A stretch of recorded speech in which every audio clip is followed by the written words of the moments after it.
This video is brought to you by SoccerPro.com. Be sure to visit SoccerPro.com for all the latest soccer gear at everyday low prices with no membership fees.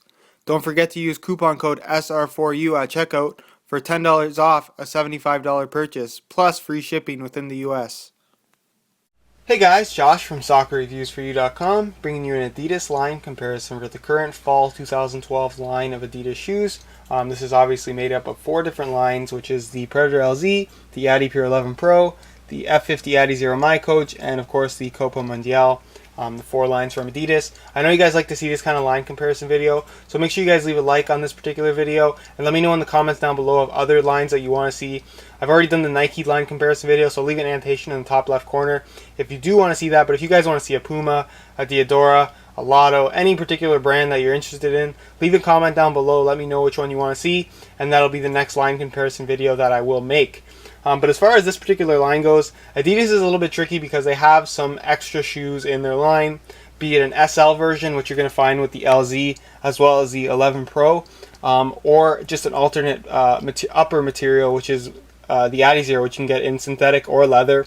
Obviously, I have the synthetic model in front of you, but I chose to use only the standard models for this particular video. So if you're looking for details on either these shoes or the SL models or alternate models from Adidas, there will be links in the description to the review pages on my website, SoccerReviewsForYou.com, and that's where you can get all of the alternate, all of the extra information that you're looking for, where it's going to talk about the comfort, the performance, the fit, sizing, all of that kind of stuff is going to be found in the full written review. So if you really want that in-depth information, like I said, the links will be in the description right to the review pages, and all of that info will be there for you, be it high quality pictures, a full written review, as well as buy it now links with the best prices online, including exclusive coupon codes for SR4U fans. So just go ahead and check that out if you haven't done so already. Again, those links will be in the description. But as far as the comparison between these 4 shoes go, Adidas has more or less kind of, I don't want to say made their shoes very similar to each other because they're still fairly different, but they're getting to be closer and closer, and this is mainly due to this inclusion of the sprint frame on all of their models apart from the Copa Mundial, which of course has kind of stayed the same throughout its existence. But as far as the Predator LZ is concerned, this is the newest model from Adidas, and it's the, I believe, the 12th or 11th version, 12th version of the Predator, if I'm not mistaken. And it's kind of taken a drastic change from the past versions of the Predator. This is the first Predator to not include a natural leather version. It's made of this brand new synthetic leather hybrid material that they call, and it's actually really nice synthetic. It doesn't have that natural cushion of a leather, but it's very soft and flexible and doesn't stretch all that much. Also is very good at not absorbing water, and it's just easy to maintain simply because it's synthetic. It really requires no maintenance or leather cream or anything like that. But obviously the lethal zones are the main talking point on this particular shoe, and I'll go over it really quick. There's 5 lethal zones on the shoe, and basically the whole concept here is to provide a zone on the shoe for each attribute or each skill that you would be normally using when playing soccer. And while a little rubber pad on your shoe is definitely not going to make you perform that particular skill any better, it's an interesting concept, and it does prove to work given that you give the shoe a chance. But just keep in mind that the Predator LZ is definitely not a shoe for everybody. If you're not a big fan of having a lot of grip on your shoe against the ball, you're not going to like the Predator LZ. It's one of those shoes that you really have to get used to, simply because it just provides so much more grip on the ball than any other shoe currently on the market. So just keep that in mind. You basically have this dribble zone on the outside, a first touch zone on the top, a standard drive zone, which is pretty much your standard striking element from the Predator, the sweet spot, which is probably the most noticeable zone on the shoe, and that really determines for me whether or not you're going to like or dislike this particular shoe, simply because that's probably the most common used spot on your foot, and it really does stick to the ball pretty significantly. So like I said, if you're not a big fan of having grip on the ball against your foot, you're probably not going to be a big fan of the Predator LZ. And then of course you have the pass pad on the instep here, which I really liked. It's basically a memory foam insert running through the instep here, just to give you that more of a natural leather feel on the ball. But overall the shoe fits really nicely, very comfortable. And again, full details on as to how it fits and feels, there will be a link in the description right to the review page, so that if that does interest you and you want those details, go ahead and check out that full written review. Of course the sole plate is pretty much the sprint frame, which is exactly based on the Adidas F50 Adizero, which has kind of been the most successful shoe for Adidas or at least kind of put them back on the map as far as being a very, very successful company and producing very good shoes. Nike was somewhat pulling away until the Adizero was released, and it really kind of shocked the soccer world as to how light they could make a soccer shoe, and it really, really caught on, and Adidas has kind of implemented these technologies into their other shoes. As you can see, this does not feature a bladed stud pattern like all of the other past Predator versions have had. So you get this kind of triangular studded Adizero stud pattern. It's kind of that combo between conical studs and bladed studs. It provides pretty good traction or straight up grip when you do have your foot planted. But once your foot is planted, you still have that pretty good maneuverability from side to side, which is very, very important. And of course, keep in mind that this is a MyCoach compatible shoe. So if you do have the MyCoach chip, you can put that in this particular shoe and track your stats. But that's pretty much it for the Predator LZ. As far as the 11 Pro goes, it's a shoe that kind of got a lot of bad rep when it was first released, simply because first off, it wasn't kangaroo leather, and it didn't. A lot of people were disappointed with the synthetic midfoot, and it just didn't have that Adipure feel that a lot of people came to love. That full kangaroo leather shoe, kind of the alternate, more modern version of the Copa, if you will. And while I would agree with them, it's definitely not like the past Adipures at all. It still has its own merit to the shoe. I feel like if you really want that classic shoe, the Copa has always been a better alternative to the Adipure. But this is kind of that blend between a shoe like the Adizero mixed in with the Copa. So you still have that somewhat of a leather feel, but if you want to have that leather feel and don't want to give up that kind of lightweight speed boot like feel, the 11 Pro is kind of that best of both worlds shoe, if you ask me. The front of the shoe here, which is a calfskin leather, which goes by the name Taurus leather, and it's a pretty good quality leather for sure. And it's a little bit thicker, provides that nice padded feel, where the synthetic midfoot really does a good job of wrapping and holding your foot tightly in place, more so like a speed boot would do.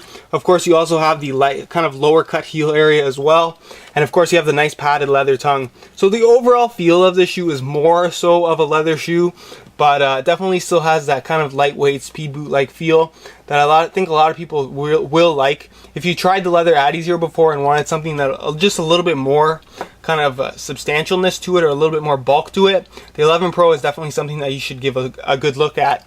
And then of course the sole plate is based on the sprint frame as well. A little bit different. The studs, rather than being perfectly triangular, they start off as triangles and then kind of round out, so they're kind of perfect conical studs at their base. And again, the overall feel between the difference in feel between the 11 Pro studs and the standard Adizero studs, or the LZ studs, really isn't that big of a difference.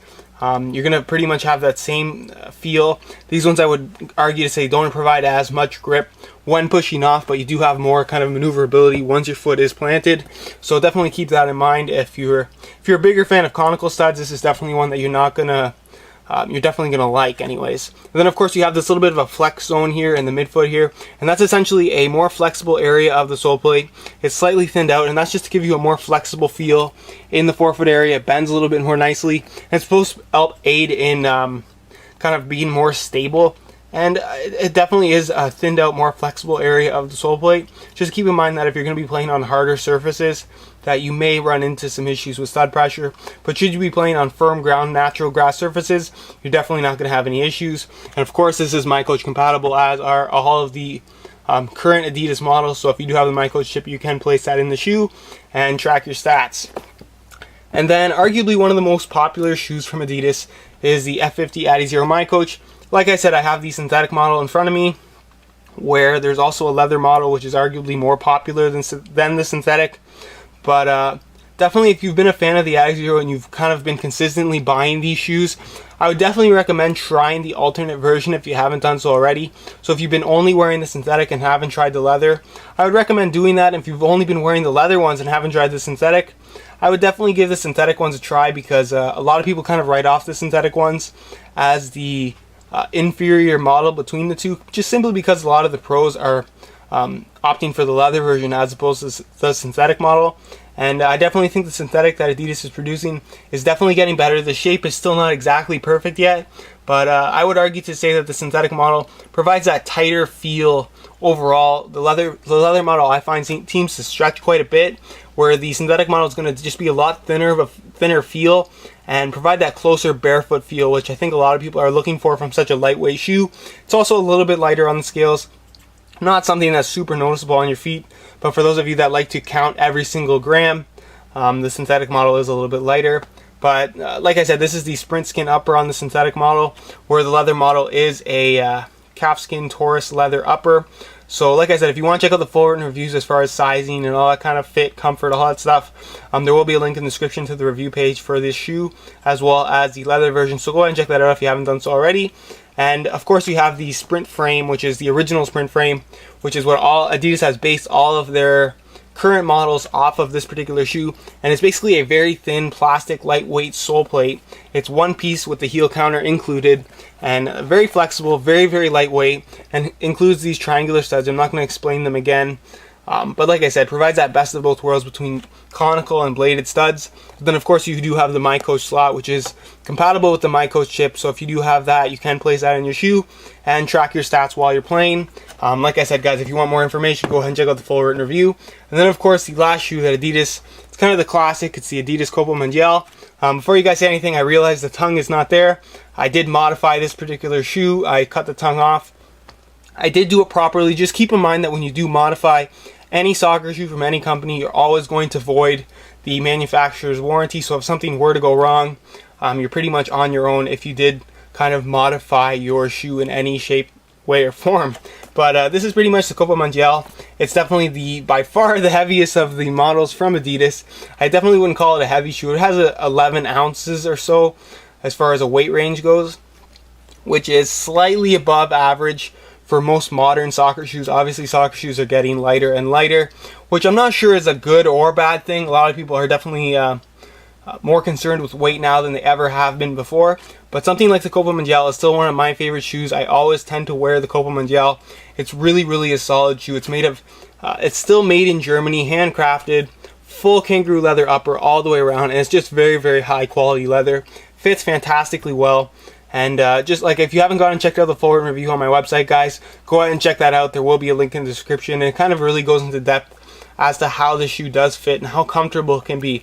It's easily one of the most comfortable shoes on the market, and just such a simple design that stuck around for so long, and is just easily one of my favorite shoes on the market, simply because of how classic it is and how comfortable and how nice of a touch on the ball it has, just because of this really high quality kangaroo leather upper. Then as far as the sole plate goes, you have a classic plastic sole plate, nice and stiff where you need it to be, but it's also nice and flexible in the forefoot, which is really important. And because of how thick it is, you can definitely get away with wearing it on harder surfaces without any issues with stud pressure or discomfort or anything like that. Then of course you have your classic conical stud pattern, which is pretty much the standard for all soccer shoes. You still see a lot of pros using this particular stud pattern when they are playing on firmer surfaces, and just because it provides such a good maneuverability on the ball, and it's just so stable. All the studs are exactly the same length, and overall it's just a stud pattern that I personally really like to use. And the Copa as a whole is just a shoe that, if you haven't tried the Copa before, and you're interested in trying out a really classic leather shoe for a really great price, the Kopelman Gel is just one of those shoes that I think that everybody should try at one point.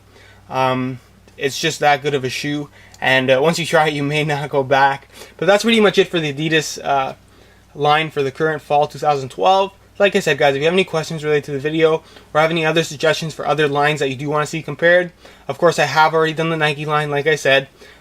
Just leave a comment down below, and that'll definitely be, whatever gets the most kind of comments, that'll definitely be my next line comparison video. So like I said, like the video if you guys like to see this kind of thing. Let me know in the comments what you want to see next.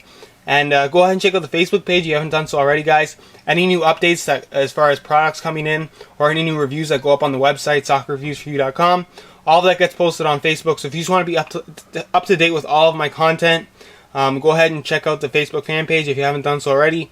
Again, that link will be in the description. And as always, guys, thanks for watching.